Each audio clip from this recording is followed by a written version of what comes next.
제6시로부터 온 땅에 어둠이 임하여 제9시까지 계속되더니 제9시쯤에 예수께서 크게 소리질러 이르시되 엘리 엘리 라마 사박다니. 이는 곧 나의 하나님 나의 하나님 어찌하여 나를 버리셨나이까 하는 뜻이라. 거기 섰던 자 중 어떤 이들이 듣고 이 사람이 엘리야를 부른다. 그 중에 한 사람이 곧 달려가서 해면을 가져다가 신 포도주에 적시어 갈대에 끼어 마시게 하거늘 그 남은 사람들이 가만두라. 엘리야가 와서 그를 구원하나 보자. 엘리 엘리 라마 사박다니. 예수께서 다시 크게 소리 지르시고 영원히 떠나십니다.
제가 초등학교 1학년 때 여름방학 때 저희 아버지가 저를 저 경상도 어느 시골 산골짜기로 보내셨어요. 방학 여름방학 내내 어딘지도 모르겠어요. 시골 굿 속에서 한 달 동안 방학 내내 생활을 했습니다. 그 집에는 저보다 한 3살 정도 많은 형이 하나 있었고, 그리고 이모 같은 누나가 하나 있었습니다. 제가 지금 생각해 보기로는 한 20대 초반 정도 됐던 것 같아요. 누나라고 불렀는데 서울에서 직장생활 하다가 고향으로 내려와서 부모님 도우면서 농사 일을 하던 누나였습니다. 여름이니까 이제 누워서 그때만 해도 하늘이 맑잖아요. 그러면 이렇게 방충망 같은 거 이렇게 치는 거 있죠. 모기장 이렇게 치잖아요. 이렇게 여러분들 치셨나요? 이렇게 쳐가지고 그 안에 들어가서 자잖아요. 누워서 있으면 이제 그 누나랑 같이 형이랑 같이 누워서 이런저런 얘기하다가 자는데, 한 번은 이런 거를 물어봤어요. 세상에서 가장 무엇이 무서운가? 그래서 야, 복귀야, 너는 이 세상에서 뭐가 제일 무서워? 그래. 귀신이 제일 무섭지? 그랬어요. 그랬더니 그 누나는 본인은 귀신이 하나도 안 무섭다는 거예요. 전 깜짝 놀랐어요. 귀신이 안 무섭다니. 그때마다 전설의 고향하면 얼마나 무서워요. 그죠? 그래서 제가, 그러면 누나, 호랑이는 무섭지? 그랬더니 호랑이도 안 무섭대요. 호랑이도 안 무서워? 그러면 누나는 도대체 뭐가 제일 무서워? 그랬더니 그 누나가 하는 말이 누나는 사람이 제일 무서워 그러더라고요. 제가 에이, 사람이 뭐가 무서워? 난 사람이 하나도 안 무서운데 그랬는데, 지내고 보니까 어느 정도 이해가 되더라고요. 여러분들은 이 세상에서 무엇이 가장 무섭고 두렵습니까? 오늘 나에게 가장 무섭게 하고 두렵게 하는 것은 무엇인가? 오늘 예수님께서 십자가에 달려 죽으셨습니다. 예수님께서 십자가에 달려 죽으신 이유는 우리의 죄를 사하시고 용서하시고 우리를 구원하시기 위해서 십자가에 달려 죽으셨습니다. 그런데 오늘 우리가 영상으로도 보았듯이 예수님께서 십자가에 못 박혀 죽으시는 모습이 우리가 알고 있는 예수님의 모습과는 전혀 달라요. 우리가 알고 있는 예수님의 모습은 어때요? 당당하신 예수님. 그죠? 용감하시고 어디에서도 기죽지 않으시고 풍랑이 일어나는 바다에서도 파도가 배를 덮칠 만한 큰 파도가 일어나는데도 모든 사람들이 벌벌 떨 때도 예수님은 잠을 주무시는 예수님. 전혀 세상의 권력가들이, 지도자들이 예수님을 죽이려고 모함하고 공격해도 예수님 전혀 눈 하나 깜짝하지 않고 담대하게 맞서셨던 예수님. 그런데 오늘 그 예수님께서 십자가에 달리시면서 두려움을 보여주십니다. 엘리 엘리 나박사박다니, 나의 하나님 나의 하나님 어찌하여 나를 버리셨습니까? 예수님의 두려움을 우리가 볼 수 있습니다. 물론 오늘 예수님께서 하신 이 엘리 엘리 라바 사박다니, 이 말씀은 시편 22편 1절에 나오는 다윗의 시입니다. 다윗이 사울왕을 피해서 도망자의 삶을 살면서 하나님 앞에 기도한 시예요. 나의 하나님 나의 하나님 어찌하여 나를 버리셨습니까? 다윗이 이렇게 고백한 내용은 반어적인 의미입니다. 그러니까 하나님이 나를 정말 버리셨다는 것이 아니라 하나님은 나를 절대로 버리지 아니하시고 나와 함께 하신다라고 하는 믿음의 확신으로 외치는 기도였어요. 반어적인 방법이죠. 그러한 맥락에서 보면 예수님의 엘리 엘리 라박 사박다니, 나의 하나님 나의 하나님 어찌하여 나를 버리셨습니까? 이 말씀은 내가 십자가의 죽음 앞에서도 주님은 나와 함께 하십니다. 하나님 나를 절대로 버리지 아니하십니다. 이러한 고백으로 우리가 들을 수가 있습니다. 그런데 우리가 이 다윗의 시를 이해하지 못하고 그냥 오늘 예수님의 말씀을 듣게 되면 그 뉘앙스는 하나님이 나와 함께 하신다라고 하는 확신의 선포가 아니라 하나님 날 왜 버리십니까? 라고 하는 두려움의 뉘앙스가 담겨져 있습니다.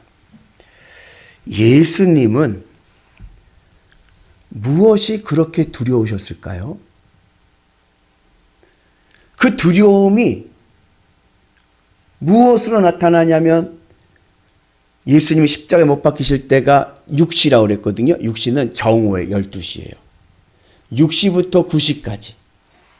정오 12시부터 낮 3시까지 예수님의 십자가의 죽음의 그 자리에 뭐가 덮쳤어요? 어둠이 덮쳐버렸어요. 이 어둠은 예수님의 두려움의 마음을 보여주고 있습니다. 예수님께서 두려움을 가지게 되셨습니다. 예수님은 무엇이 두려웠을까요? 여러분들은 인생에서 무엇이 가장 두렵습니까? 예수님께서 두려워하신 것은 하나님이 나를 버리시는 것이었습니다.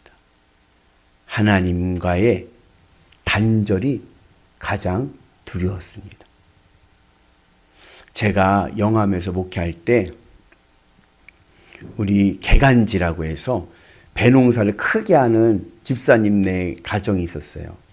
거기는 두 집사님, 노 집사님과 그 딸, 그리고 그 딸의 아들, 상호라고 하는 아들이 있었는데 그 집에 신방 예배를 드리러 갔습니다. 그 상호가 한 3살, 4살? 그 정도 됐을 때인데 얘가 보통이 아니에요. 하여튼간 주일날도 예배 드리면 막 발발발 돌아다니고 막 올라오고 막 소리 지르고 막 보통이 아닌 거예요. 신방 예배를 드리는데 얘가요, 그냥 예배를 집중할 수 없게 하는 거예요. 막 떠들고 놀고 막 그냥 올라가고 예배상에 올라가고 뭐하고 막 그러니까는 전순정 권사님, 신방 예배 드리는데 막 미네가 막 그렇게 그러면 어떻게 하시겠어요? 그래요, 맞아. 그리고 그 집사님이, 이 집사님이 엄마가 걔를 데리고 그 건너방이라 그러죠. 본인 자는 방에다가 넣고 문을 닫아버렸어요. 못 열게. 예. 그랬더니, 그리고 예배를 드리려고 딱 했더니 상호가 어떻게 했을까요? 막 두둥기면서 막 우는 거예요. 그러니까는 예배를 더 못 드리겠는 거예요.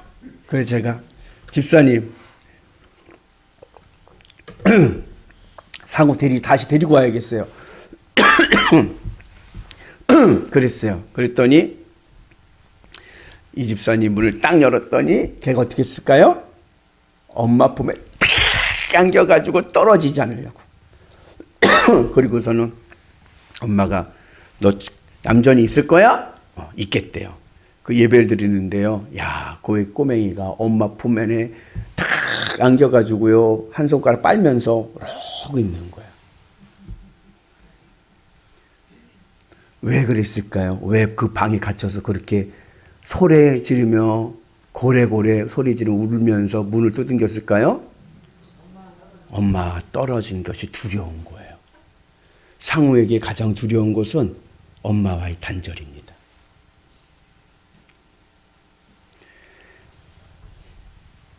이스라엘의 신앙에서 예수님께서 이스라엘 민족을 통해서 인류를 구원하시기로 온 그 길 중에 하나인데, 이스라엘 신앙에서 속죄라는 의미는 죄의 전가입니다. 그래서 이스라엘 신앙에서 속죄는 속죄제를 드리지 않습니까? 속죄제를 드리면 안수를 해요. 내가 키운 가축을 가지고 오는 거예요. 산에서 잡은 거 가져오는 게 아니라 내가 키운 가축을 가지고, 그 가축은 어떤 가축이에요? 흠없는 가축, 가장 좋은 가축, 그것을 가지고 성전에 와서 안수를 합니다. 이때 이 안수는 내 죄를 이 가축에게, 양이면 그 양에게 전가하는 거예요.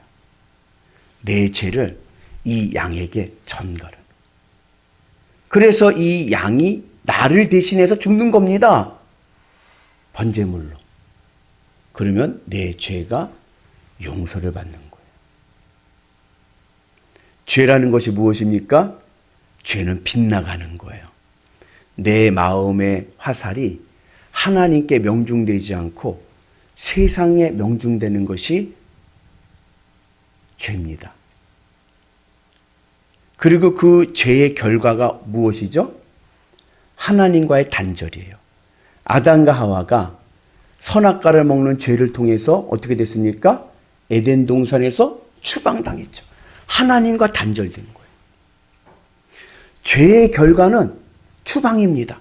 단절입니다. 죄 없으신 예수님께서 우리의 죄를 십자가에서 짊어지시게 됐습니다. 그러면 그 죄가 누구에게 갔습니까? 예수님에게 옵니다.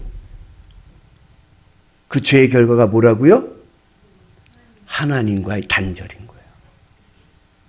예수님은 그 하나님과의 단절이 두려우셨습니다.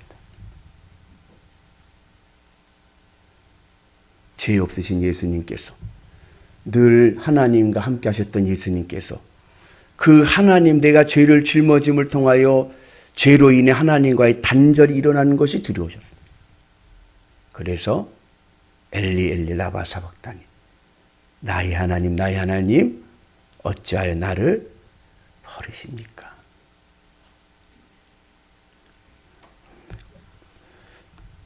오늘 우리는 나는 무엇으로 두려운가? 오늘 우리가 예수님의 마음을 닮아서 내가 이 세상에서 가장 두려운 것은 하나님과 단절되는 것이 가장 두려워야 됩니다.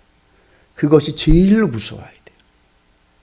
다른 것 없어도 주님만 나와 함께 하시면 나는 삽니다. 그런데 세상 사람들은 어때요? 세상 사람들은 하나님과의 단절되고 세상과 연결되기를 원합니다. 하나님은 저 멀리 계셔서 오지 마시고, 제가 늘 비유하는 얘기겠죠. 하나님은 돈 많은 시어머니인데 어디서 사시는 시어머니? 저 미국에 사시는 시어머니. 절대로 우리 집에 오지 않으시고, 절대로 나와 함께 하지 아니하시고, 내가 필요할 때마다 돈 붙여주시는 시어머니와 같은 하나님. 세상 사람들은 그래요. 하나님 나와 함께하는 게 불편해요. 그리고 세상과 연결되는 것이 행복합니다. 그러나 오늘 주님의 십자가 은혜 안에서 오늘 주님의 십자가를 묵상하는 이 성금에 예배 오신 여러분들은 반대로 예수님과 같은 마음을 가지셔서 세상과 단절되고 하나님만 내 삶에 연결되어 있으면 그것으로 기쁘고 행복할 수 있는 은혜가 있길 축복합니다. 그래서 주님의 십자가 은혜 안에서 늘 주님으로 기뻐하고 하나님이 나와 함께 하심으로 행복한 은혜를 누리는 위대한 성도 되시기를 주의 이름으로 축복합니다. 그래서 오늘도 주의 말 십자가를 묵상하시면서 성찬에 참여하심을 통하여서 주님 절대로 저를 떠나시면 안 됩니다. 주님 꽉 붙잡고 늘 주님과 연결되어서 주님으로 기쁘고 행복하고 주님만 있으면 나는 삽니다. 하늘 천국을 여셨습니다. 예수님의 십자가는 절망의 십자가가 아니라 하늘 천국으로 들어가는 소망이 될 줄로 믿습니다. 예수님의 십자가는 내 삶의 슬픔의 자리가 아니라 하늘 천국의 복을 누리는 복된 자리가 될 줄로 믿습니다. 그 은혜가 오늘 우리와 함께 하시기를 주님의 이름으로 축복합니다.